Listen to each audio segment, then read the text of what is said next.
What a delight it was to chat with Mayor Grayson Vandegrift of Midway, Kentucky. I especially loved his passion for learning and his heart for service. I'm going to push the play button on today's episode and just let her roll. And then I'll meet you on the other side with my higher ground takeaways. But first, a few reminders. Thank you so much for tuning in to the Choose to Think podcast. And if you haven't subscribed just yet, please do. And while you're at it, if you would share the link from your favorite episode with a friend, I would really appreciate this. I'm humbly praying that God would use my voice in this platform to be encouragement and inspiration in our world. We really need it nowadays, wouldn't you say? And you know what? You have no idea what a privilege it is to serve in this way. I'm having a ton of fun with this podcast, and I would love your feedback. Also, consider joining the faith-based C2T private Facebook group to chat about a variety of things, especially about how to deal with toxic thoughts, emotions, and mindsets. We can challenge each other. We can converse about the podcast episodes. I would love to have listeners weigh in there. And finally, pop on over to my website, victoriadwalker.com, to find a gazillion downloadable freebies with can-do exercises to help you take thoughts captive. You'll see I've created what I call a visual gallery of gratitude. If you're feeling low and need a bit of a boost, check out this slideshow gallery. And now, on with the show. Welcome, Mayor Grayson. It is such a delight to have you on the Choose to Think podcast. And I know just like nothing about you, so this is going to be such a fun interview today. But thank you for being here. I'm very happy to be here. Thanks for having me, Victoria. Oh, my pleasure. So, actually, I said I know nothing about you, but one thing I do know about you is that you have played basketball on Monday nights with my boys, with Yes. Eddie and Matthew, and they could not have been more delighted when that day that you showed up. I don't know, do you still go? I haven't gone in a while. They have really shown my age to me. I've realized after a few times going that I'm the 37-year-old guy playing with a bunch of 20-year-olds and early 30s guys that are also in a lot better shape than me. I know. I still plan on going, but I just don't go that often because I hurt too much that following week. No, you know what? I think they do too. There have been many a day when the next morning they're like, "Man, that ripped me last night." Oh So, yeah. Oh yeah. I know how that is. I don't think you're alone in being sore from something like that. But oh, okay, Mayor Grayson, can you tell us just about yourself? Because that's about the only little detail that I know. But I mean, are you a Kentuckian? Did you grow up here in Kentucky, or something about your background maybe you could share with us? So even though I was technically born in a hospital in Frankfort, Kentucky, I was raised in Georgetown, Kentucky, uh, and or in parts of Scott County that are unincorporated. So I mostly grew up close to Midway in what's called Ironworks Estates, and that's a subdivision just near the Scott County, Woodford County border, near Elkhorn Creek, and that's where I grew up. I'm a Creek boy. I grew up out there, about 2 miles from the Woodford County border in Scott County. Although for part of my childhood, we did live in Georgetown proper. And my father owned a construction company. He's retired now, but he owned Vandegrift Construction, and which was mostly based in Georgetown, and he mostly built custom homes there. But my mom is still a practicing paralegal at Wyatt, Terrett and Combs. But I grew up there. I went through the Scott County school system through 8th grade, and then I went to Sayre for high school. And that was sort of a decision my parents made that was a big sacrifice for them. They've always worked their tails off, and there were some issues at the time with the Scott County school system, which I think have since been resolved. My parents weren't super happy about. My sister, by the way, teaches at Scott County, so I love the Scott County school system. Not knocking them at all, but it just didn't. Things weren't working well for me at the time. My parents had started me in elementary school. I started kindergarten when I was 4, which they came to regret because, of course, females tend to mature quicker than males, and that's been no different in my experience either. And I was an athlete. I wanted to, play basketball, but I was a seventh grader, trying out for the seventh, or, I was a seventh grader essentially trying out for the eighth grade basketball team. And there's a lot of hurt that comes in that, knowing that you're probably good enough to play, but you're a year behind in your maturity. At that age, goodness, a 13-year-old to a 14-year-old is like a lifetime compared to, when you're 32 compared to a 33-year-old, not much different. But when you're in those formative years, it matters. And, the school system was not eager to allow me to stay back a year, which is what my parents wanted to do. And that was frustrating because we knew other people who were being allowed to do that. And so my parents decided to move me to Sayre, and they were able to afford it. Thankfully, it was not easy for them to do. And I was the kid at Sayre driving the 1983 Grand Prix into the parking lot, parking it next to Beamers and SUVs and those types of things. And that was not lost on anybody. But I'm glad they did it. It was a great experience for me. Staying back a year. So I repeated the eighth grade, not due to academic reasons, but due to just maturity reasons. And I'm glad I did it. There were things about Sayre I didn't particularly love, but I don't know of anybody that particularly loved everything that happened in high school. But I got to play sports, and that was huge for me. And it ended up leading to one of the most, I guess, maybe formative experiences in my life. As I became a very good player there, and was basically the team's best player. My junior year, first game of the season, I was in a basketball injury that typically is reserved for motorcycle accidents and things like that. I ruptured my pancreas in Wow. game, and that basically I landed on another player's knee, and it was just one of those freak things and strange accident where essentially, the doctors later on said, we can't believe this happened in a basketball game. But I ended up spending 17 days in the hospital. And about a week after them not being able to figure out exactly what was going on with my swollen pancreas, they decided to do exploratory surgery. And they realized that it had cracked in half against my spinal column in the fall. Again, a very bizarre injury for a basketball game. So I hit the unlucky lottery in that sense. But it really, if I had that not happened to me, I think my life would have been completely different, because I think I would have gone on to play basketball in college. I did come back to play my senior year, but something about that whole experience knocked the wind out of my sails to want to continue playing sports. And really, while I was down for about a year, really, really down for about 6 months, to the injury, I learned to play piano and guitar, and even started writing my own songs. And that kind of really led my life in a different direction. So, again, I love the Scott County school system, but having gone to Sayre for high school kind of led to maybe a bad thing leading to other good things, if that makes sense. So it's Oh, sure. It is so impressive that during your convalescence and so forth, that you kinda switched over and began with piano and guitar, playing guitar and writing songs. What a wonderful pivot that you made during a really hard time. Was that mainly because you were just not able to move around so much, or had you always had interest in those sorts of things? Or was it just like, I'm gonna learn how to play the guitar. I'm gonna learn how to play the piano, because I've heard you play some on Facebook recently. I've seen some of your clips. So how did that come about for you? What did that look like?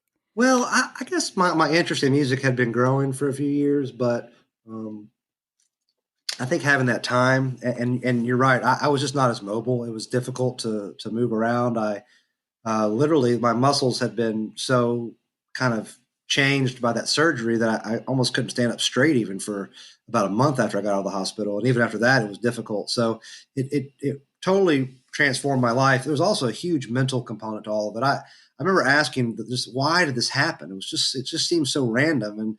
And again, I think I'm the only guy ever to rupture his pancreas in a basketball game, which today no one's been able to refute that claim. But it just, there were so many questions. And, you're 17, when you're 17, there's so many questions anyway. So I think it happened because I had the time, and it was such a transformational period in my life that it was almost like I was looking to do something different and to maybe to make meaning out of it all. And that's where I started kind of going there. And as I started doing it, I just loved it. I loved it more and more. And my love for that was, eclipsed my love for playing basketball, which, I was, a young man before all this. I was obsessed with basketball. I mean, I practiced all the time. I made sure that I was, in the kind of shape that I could play in college. And it just all sort of, after that, my focus was, I really just loved music. I loved writing, and I loved exploring what music can sort of unlock. And it just kind of led from there. Wonderful. So fast forward just a teeny bit. Where did you end up? Where did you land for college? Ended up going to Wittenberg University in Springfield, Ohio. That's a small liberal arts college between Columbus, Ohio, and Dayton, Ohio. And went there, and I studied English. Was because at that time I still was really focused on music, and I wanted to be a writer of some kind. And I still to this day love writing. I just typically tend to write political things now. Political policy for the city, but I still love to write. So I went there, and then I did attend the University of Kentucky for a year as well. But I'm glad it was a good experience, though. Getting out of because again, I grew up in Kentucky. I'd never spent any time anywhere else. It was a great experience, but I definitely missed home. I've proven to be a homebody time and time. Have, have you been out of the country by chance, I have traveling? I have only been to Canada and the Cayman Islands, Okay. and both of those were just little vacations. So, but I've never been to Europe or to Asia or anything like that. I hate flying, Victoria. I hate flying. You have to get me. I mean, I have to really just either have a drink or I need a medicine or something to. I would get in that metal tube and that thing starts moving, and I just think this is not natural to leave the ground. So I'll fly, but it's only under circumstances that to really agree to to do it. Oh my gosh, so we are so opposite on that because I love to fly. I'm just grinning ear to ear as the plane is taking off and going down the runway. I'm like giddy because it is to me, it is just the most amazing experience. So I love it. I But used to love it. I used to love it, but as I've gotten older, I've gotten more curmudgeon about it. I'm sure, I'm sure. Okay, so now here you are in Midway. Tell us a little bit about your family as well as your aspirations. Did you ever in a million years think, "You know what I'm gonna do in life? I'm gonna be the mayor of Midway, Kentucky." How did that come about? Never would have thought about it really up until a certain point. My family and I decided to buy what was called Court Cafe in downtown Midway in 2007. And although I never grew up in Midway, I, of course, did grow up near here. And so we were always familiar. We'd always come and eat at the restaurants. And my parents especially loved to go eat at the Old Depot restaurant when I was growing up. And so I had worked in the meantime, after college, I had worked and managed, restaurants and retail. So I had some experience there, but we were kind of a classic case of probably didn't realize what we were getting into when we started out. And we took over Court Cafe in 2007 in downtown Midway. And, it was a great experience. Back then, that was a little cafe that basically did quiche and scones and things like that. But wound up really being an excellent experience because we were able to kind of convert that into that current restaurant that it is right now. So uh, Which one is it? so now it's where Mezzo Okay. Italian Cafe.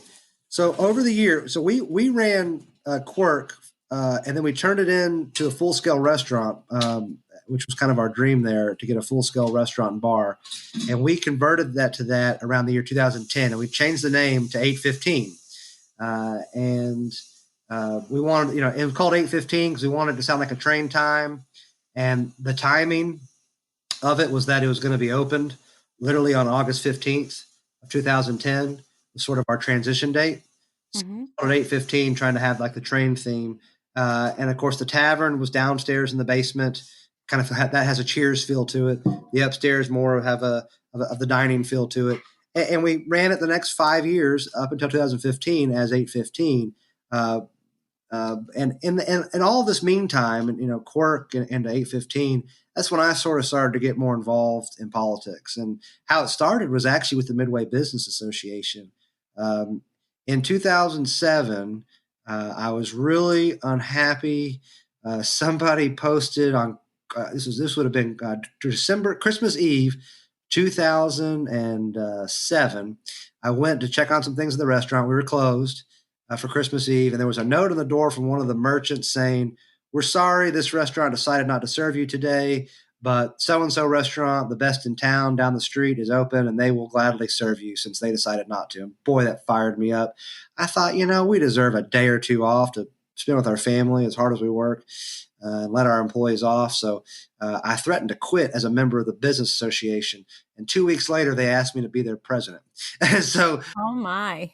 so, I mean, and I really was about to quit. I was so mad about this. Anyway, so I became president of the Business Association in 2008, and then was reelected to that in 2009. And that's not public office, but it really got me in the bug for kind of serving others, because the point of the association was to push, as it still is to push business downtown, to help these local brick and mortar retailers and restaurants to be able to survive and make it in a town like this where you don't have the kind of foot traffic you have in bigger cities. And it also kind of gets you involved in local politics just naturally. There's a crossover there. And I just sort of started to feel the bug for it, and we had a young president at the time, a kind of a JFK-esque type of feeling in the air. And I think that's why you see a lot of young people, by the way, whether their politics align with Barack Obama or not. When you see a young person like you in the White House, you just think, well, heck, I can get involved in politics. And I think that happened in the 60s too. And so it just, the bug kind of hit me for that. I started getting more and more involved, started to watch things more and more. And so that's where it all kind of came from. And then, in 2012, I decided to run for city council, and was fortunate enough to be elected to that. And even then, I didn't really imagine being mayor necessarily, but as luck and circumstances and just some things that I felt needed to be changed, or at least maybe a different type of direction than the city I think was going to possibly go in. I just you believe in serving. This is a way of giving back, and I never served in the military or anything. So I decided to run for mayor. I was very passionate about it in 2014. I was not supposed to win. I was told by many people I was not supposed to win. In fact, I had friends trying to talk me out of it, saying, "You're not going to win this one. You really need to just stick with city council." And I said, "Well," I said, I throw my hat over the wall on this. I got to go chase it." And I really, the funny thing is, I'm not a hyper confident person, so I just believed in and sort of what my message was, and the vision that a lot of people agreed with me on. And I knew that they agreed with me on this, at least, enough people to kind of start a base, that I really thought that I had a good chance. And lo and behold, I won a pretty close race in 2014 over a very good opponent and a very good person. We just happened to see eye to eye, and or see a little bit differently than eye to eye in a couple things. And that's how it is in politics, But I think I got about 53% of the vote. It was, in Midway, it was close. I mean, it was, 49 votes, separating. So I became mayor in 2014, and I knew, I said, well, I got a lot of people to sort of win over in this city. And so I was very pleased. And when I was reelected in 2018 with the margin, it was a much, much bigger margin. And I'm just glad to know that I've been able to do a good job to not only be reelected, but to win a lot of people over that didn't believe necessarily that I was the right choice the first time. That's a very gratifying thought. But you don't get cocky from that. I still am like, well, I want to win those people over I still didn't get, So you want to continue to be better and be the mayor for everybody, even if they don't, necessarily support you in elections. You're still their mayor, and they're still good people. Small town elections are the hardest ones because everybody kind of knows each other. Everybody kind of likes each other. And it's, you got to pick those things. So you can't take anything personally. And I've learned that over the years. Before we move on, let's take a quick break from our sponsors. If you haven't heard about Anchor, it's the easiest way to make a podcast. Let me explain. Number one, it's free. Number two, there are creation tools that allow you to record and edit your podcast right from your phone or computer. Number three, Anchor will distribute your podcast for you, so it can be heard on Spotify, Apple Podcast, and many more. You can even make money from your podcast with no minimum listenership. And it's everything you need to make a podcast in one place. Download the free Anchor app or go to anchor.fm to get started. Okay, so that kind of brings me to this question.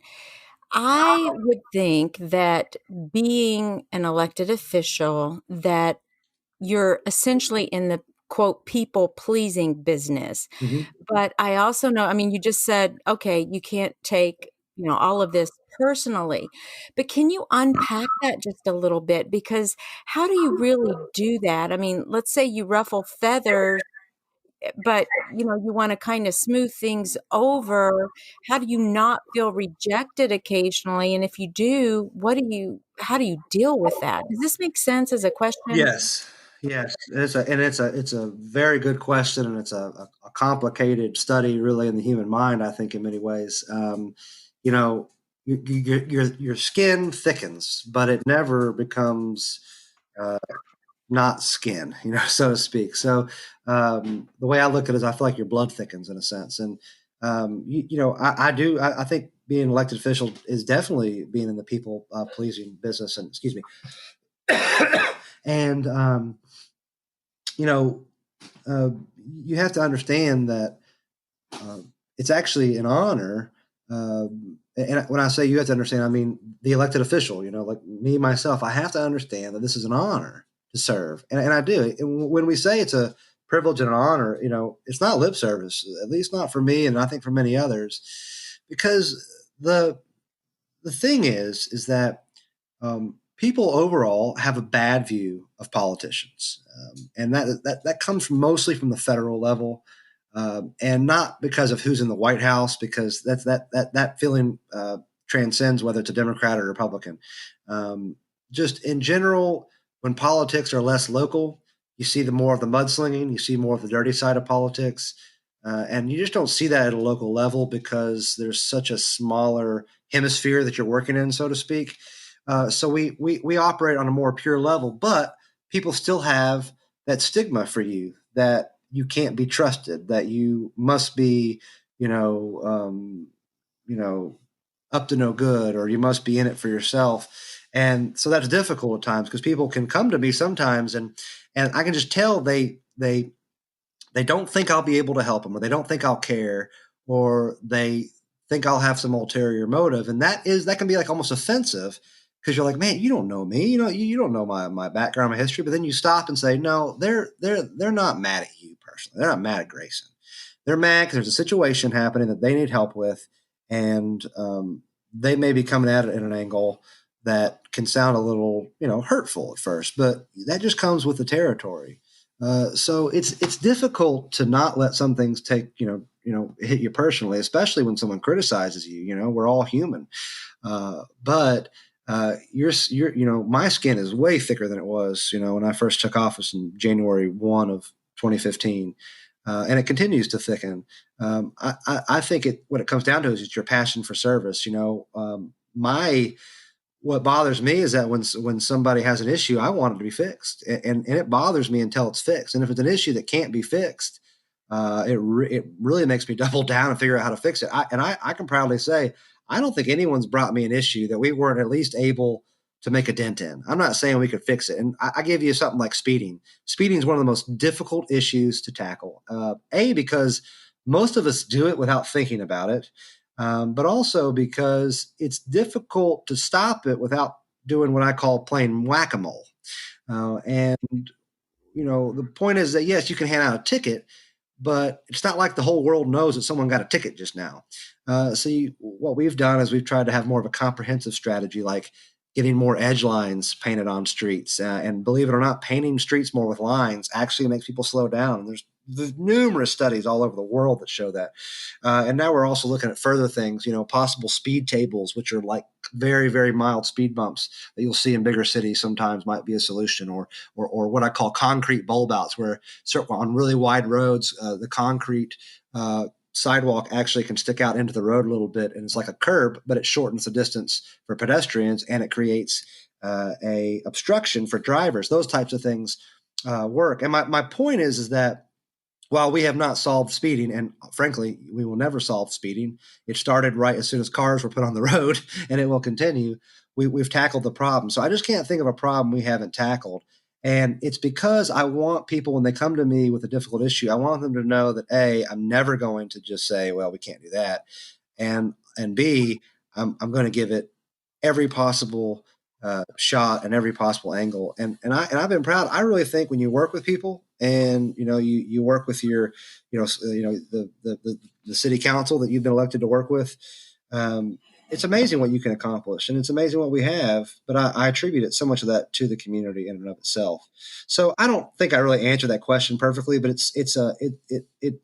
the main crux is that, yes, there's times when it can be a little defeating to feel like you work so hard and there's still someone around the corner saying that you're screwing up, or they're saying B, you're not doing good enough, or they're just saying, what are you going to do about this problem? This problem's been here forever. You've done nothing about it. And it might be an issue that in reality has not been around forever, but maybe it's just something that I'm just now becoming more aware of. It can kind of hurt you a little bit, but it comes with the territory. If you can't stand that, then you're in the wrong business. But B, you again have to remember that it's not personal. These are people who care, and they're being afflicted by an issue, and that's what you were elected to solve. And that's what I love doing. It's why I love this job. Well, let me roll it back just a teeny bit. You said two things. Number one, a passion for service. You have a passion for service. Mhm. And then number two, in my words, like there's no mountain that's too high. In other words, if there's a problem, we're going to face it and do all that we can do to solve it. Where did you pick up those kinds of mindsets or attitudes along the way? Was this modeled from your childhood, or is there someone inspiring you? Because those are some really powerful, um, personal characteristics and mindsets even to have. And how did that develop in your life? Those two, the passion for service and, I'm gonna come at this problem and we're gonna go full force at it here and solve it. Where'd that come from?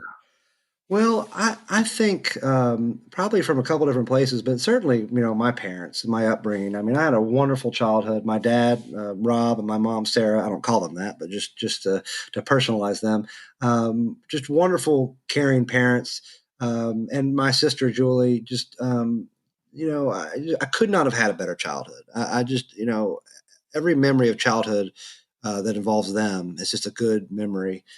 So I think. But I think where my passion comes from is a little bit more of a mystery. I really think it's a search for meaning, in the sense that we have this finite amount of time on this earth, and we all have struggles.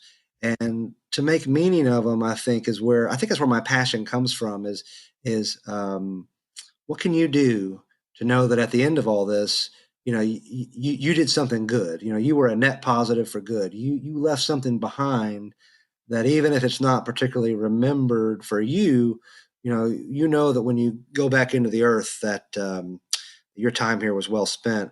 And then I think the sort of the drive to overcome things that you're told you can't do comes from a lot of experiences in my childhood, where, for example, I was told, again, I was a young kid, about a year younger than the kids I was playing with. They're saying, you'll never be good enough to play sports, on the high school level, and then proving, and so then, but I knew I could, I knew I had a bit of an obstacle in front of me, and I was able to overcome it. And I think that gives you a lot of confidence. And then, it's also the obstacle of, I injured myself and I came back into my senior year, and I was real hesitant. I was really not the kind of player I was. But throughout the year, it frustrated me because I wasn't as good. But then, I was good, but I had totally changed my game. My quick example is I had stopped being the kind of player that goes to the basket and draws contact and gets an easy layup or something, and started becoming a 3-point shooter.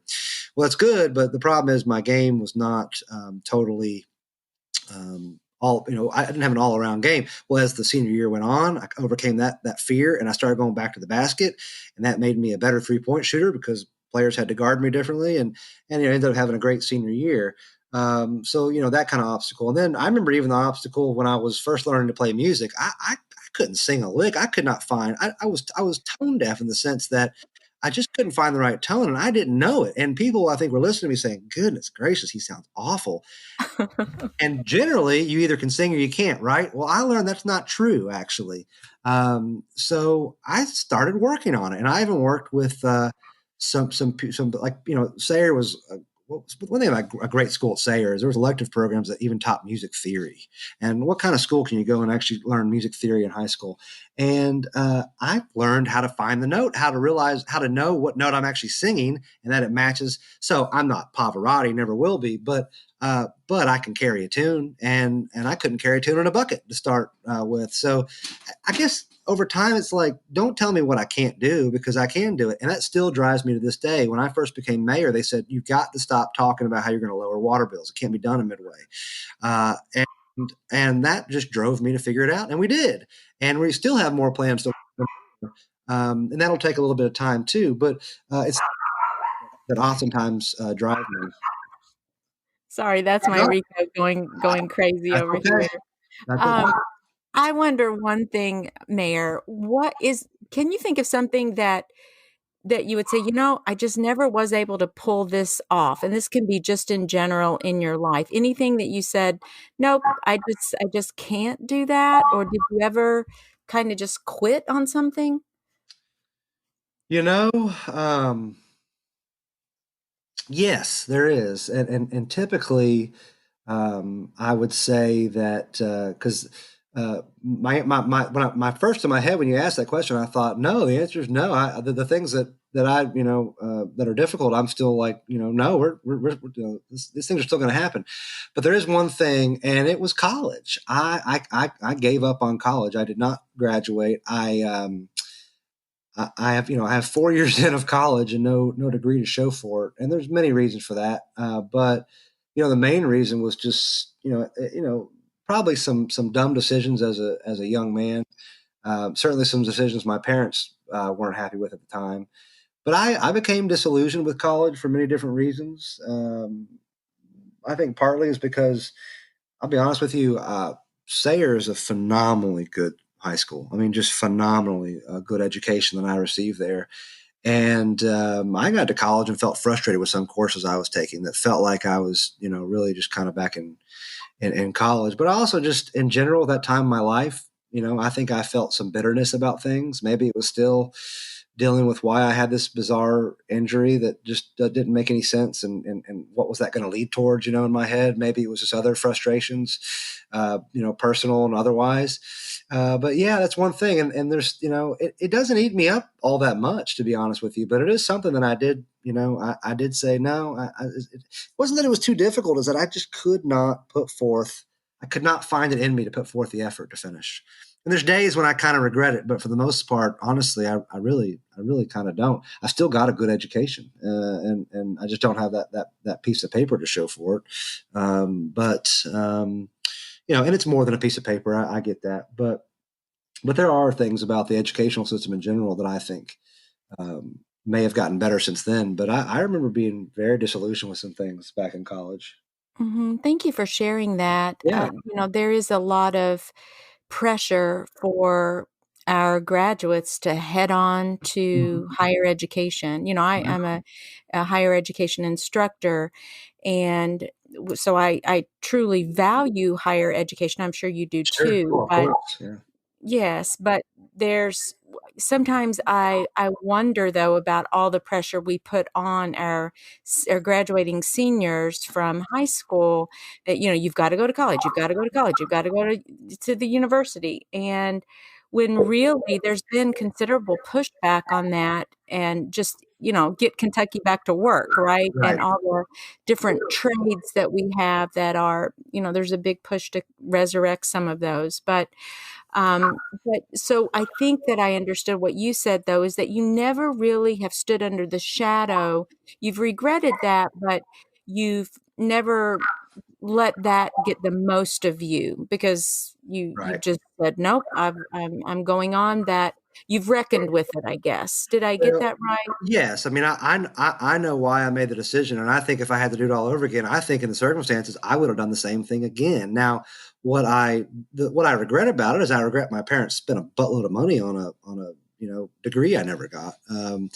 But I don't even think they particularly regret it because I've put it to them before. I said I still got all the education. I still learned everything. But there's a bit of a rebel in me, Victoria. There's a bit of me that kind of I don't like someone telling me what I have to do. So, and that was probably even worse when I was in my early 20s. And yeah, I do think we were making that mistake. Plus, I came up in that generation where not 10 years before that, before I graduated high school, 10 years before that, you went to college because that got you a good job. And it became clear to my generation in college that that wasn't the case anymore. That just a graduate degree didn't necessarily mean you were going to get a good job. I mean, you either need to go on to get a master's and teach, or which I had no interest in, or you had to be in the right field, which I was not in. To an English degree not going to get you a whole lot from a bachelor's point. And then of course my generation also was coming of age during the Great Recession as well. So there was just a lot of things to be. Somewhat disillusioned by. But that's true of any generation, of course.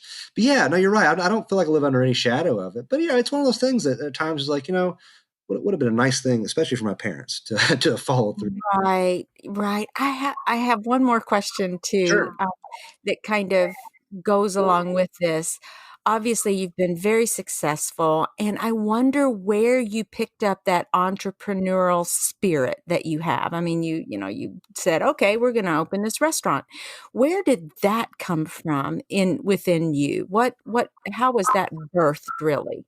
Oh, my dad, no doubt about it. My dad built a very successful custom building outfit from the ground up. And what I'm so proud about is that my dad built beautiful custom homes, and he was not the kind of guy in an office telling other people what to do. He built it himself. Now with about three or four other guys. Now he would hire subcontractors to do the plumbing or to do the electric work, of course, but they built the frame. They laid the foundation, they built the frame, and those houses not only still stand. We talk to people all the time who say, your dad built the best home we've ever lived in. That thing's never had a single problem. My dad is an enormous perfectionist. It is annoying to work with him on these things. He will sit and look at an angle, and I'll be amazed. I'm like, goodness, I just realized you're using the Pythagorean theorem. And he's like, yeah, that's how you make sure a room is squared. And and you can't find a mismeasurement in a home he built. I mean, but what it meant is that they built really nice homes that took them a year to build because it was him and three other guys. But what it showed me was that if you work really hard and you're good to people, and what better way to lead people than to be willing to do the work yourself? And if you're good to people and you do good work, you're going to be successful. So I got the entrepreneurial spirit from him, no doubt about it. And I still use a lot of the lessons I've learned from him and the lessons I learned from running a restaurant for 8 years. And what I do as mayor. I mean, and there's a lot of things that translate well there, like being efficient, running an efficient operation, um, making sure your employees know they're well taken care of, and that when they know that their boss cares for them, they'll work harder. And when they also know that there's more in it for them, like a good job that pays well with good benefits, that there's more in it for them. And 8 people who are well motivated are going to be way more productive than 16 who aren't. And those kind of things still follow me to this day, but it definitely came from my dad. Wonderful. That's wonderful. And, I want to personally thank you, and perhaps on behalf of Midway, if I could even go so far as to say that. But I know twice since we have lived here, and we moved in, I think it was 2004. And twice since I've been here, and relatively recently, I've come to you with just a couple of kind of pesky issues, and they're not even earth-shattering or shaking by any stretch. They weren't Not pesky. radar. But my goodness, your reception of those, you heard me out, you validated my feelings, and which made me just feel so good. I'm like, "Gosh, he really cares." And you picked up the torch on these issues, and by golly, it's like the next day they're solved. It's over. It's done. And I would just like to say thank you so much for doing that. It's been such a pleasure to get to know you a little bit more. Getty's been saying, "Hey, have you talked with the mayor yet?" And I'm like, "Well, not yet, but that's coming." So I can't wait to tell him that I got to know you just a little bit more. And we really appreciate your service. And thank you so much for leading with passion and for really caring and applying everything that you've learned. You're just doing such a wonderful job, and we really appreciate you. Well, I really appreciate you saying that, Victoria, and I'll just add this real quickly if I can.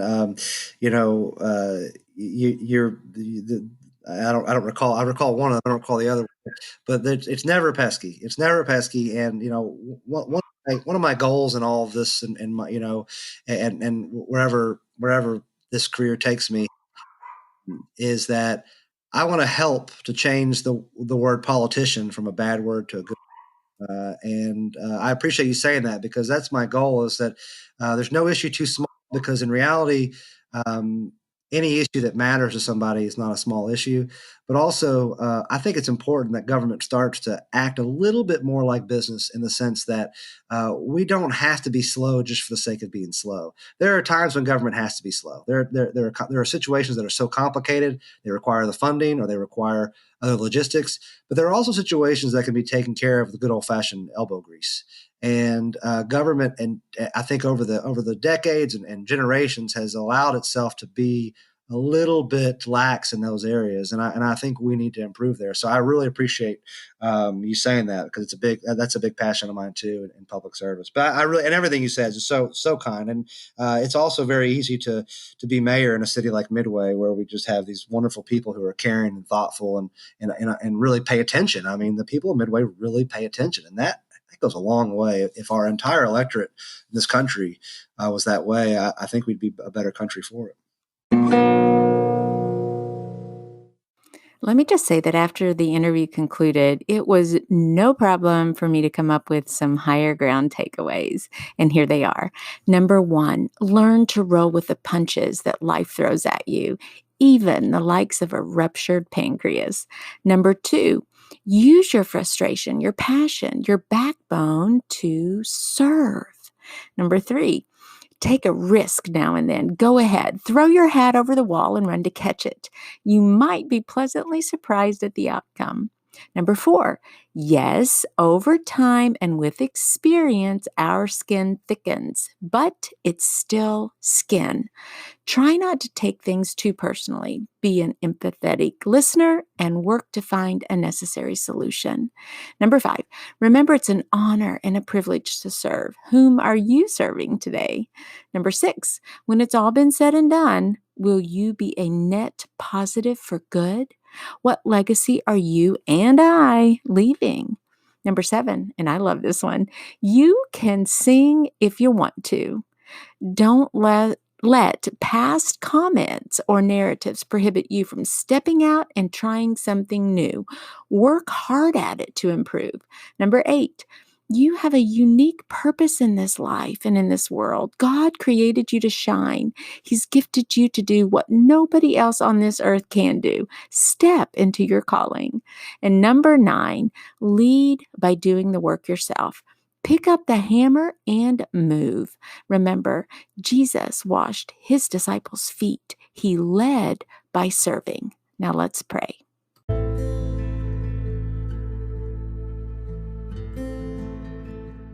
Father in heaven, thank you so much for our town of Midway. Thank you for this tightly knit community and all those living here, from the small business owners to our dedicated elected officials, from the farmer down the road to the working mother and widow, from the family taking a bike ride around town or the boy walking his dog to Walter Bradley Park. Thank you for this blessing. You've blessed us with a beautiful place to live. Help us never to take for granted this privilege and just how much we are blessed. Teach us to be grateful, to lead, and to serve. In Jesus' name, amen.